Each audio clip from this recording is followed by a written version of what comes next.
Hi friends, இன்றைக்கி என்ன video பார்க்கலான்னா, இந்த ஒரே ஒரு பொருளில் 4 விதமான வீட்டு குறிப்பு இருக்குது. அதுவும் பயனுள்ள வீட்டு குறிப்பு இருக்குது, இதில் அழகு குறிப்பு இருக்குது. வீடியோ வந்து முழுசாக பாருங்கள். இந்த தண்ணி எந்த தண்ணின்னு பார்த்தீங்கன்னா, நம்ம சாதம் வடித்த கஞ்சி தண்ணின்னு தான் சொல்லுவாங்க. இந்த கஞ்சி தண்ணியில் வந்துட்டு நம்ம எடுத்து வச்சுட்டு கொஞ்சமாக கஸ்தூரி மஞ்சள் போட்டு நல்லா கலக்கி உங்கள் முகத்துக்கு வந்து நீங்கள் போட்டு பாருங்கள். முகம் வந்துட்டு நல்லா பளிச்சுணும், நல்லா ஷைனிங்காகவும் இருக்கும். இது வந்து எனக்கு ஒருத்தர் சொல்லும் போது நான் நம்பவே இல்லை. நான் 2-3 முறை இதை ட்ரை பண்ணி பார்த்துட்டு தான் உங்களுக்கு வந்துட்டு நான் வீடியோவாக போடுறேன். எடுத்த உடனே நான் போடலை, ட்ரை பண்ணி பார்த்துட்டு தான் போடுறேன். இது வந்து போடும்போது நல்லாவே நைஸாக இருக்கும். முகம் வந்துட்டு நல்லா சுருக்கம் இல்லாமல் இருக்கும். அது மட்டும் இல்லாமல் ஆண்கள் போடும்போது இந்த மஞ்சளை வந்துட்டு நீங்கள் இல்லாமல் போடுங்க. இன்னும் வந்துட்டு இந்த சாதம் வடித்த தண்ணியை ஃப்ரிட்ஜில் வச்சுட்டு அடுத்த நாள் நீங்கள் இன்னும் போடும்போது இன்னுமே நல்லா நைஸாக பளிச்சுன்னு நல்லா ஒரு கூலிங்காக நல்லா அழகாக இருக்கும் முகம் வந்துட்டு.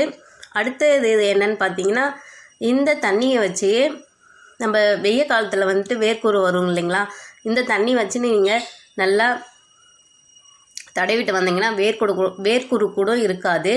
அடுத்தது என்னன்னு பார்த்தீங்கன்னா, இந்த தண்ணியை வச்சுட்டு முடியில் நம்ம தலைமுடியில் அப்ளை பண்ணி அதுக்கப்புறம் வந்துட்டு நம்ம என்ன ஷாம்பு யூஸ் பண்ணுறோமோ அதுக்கப்புறம் போட்டு நீங்கள் குளித்து பாருங்கள். முடி வந்துட்டு நல்லாவே நைஸாக இருக்கும். மறக்காமல் ட்ரை பண்ணி பாருங்கள். கழுத்தில் வந்து ஒரு சிலருக்கு கருப்பாக திட்டாக இருக்கும். அது மாதிரி உள்ளவங்களுக்கு கூட இந்த கழுத்தில் வந்து இந்த மஞ்சளும் இந்த சாதம் வடித்த கஞ்சி தண்ணியும் போட்டு நீங்கள் யூஸ் பண்ணி ஒரு 1/2 hour ஊற வச்சு அதுக்கப்புறம் வந்துட்டு நீங்கள் கழுவி பாருங்கள். நல்லா அந்த கருமை போய் நல்லாவே இருக்கும்.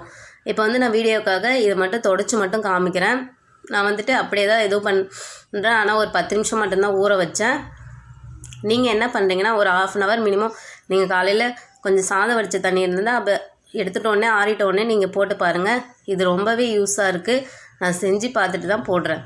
நீங்கள் வந்து யூஸ் பண்ணி பார்த்த உடனே இது இருக்காது. ஒரு 4-5 முறை நீங்கள் ட்ரை பண்ணி பாருங்கள். அதுக்கப்புறம் எப்படி இருக்குன்னு நீங்கள் கமெண்டில் சொல்லுங்கள். இந்த வீடியோ உங்களுக்கு பிடிச்சிருந்தா என்னோடய சேனலை லைக் பண்ணுங்கள், ஷேர் பண்ணுங்கள், மறக்காமல் சப்ஸ்கிரைப் பண்ணுங்கள். அடுத்த ஒரு வீடியோவில் இன்னும் பயனுள்ள தகவல்களாக நான் உங்களுக்கு சொல்கிறேன். இந்த வீடியோ இது வரைக்கும் பார்த்ததுக்கு ரொம்பவே நன்றி.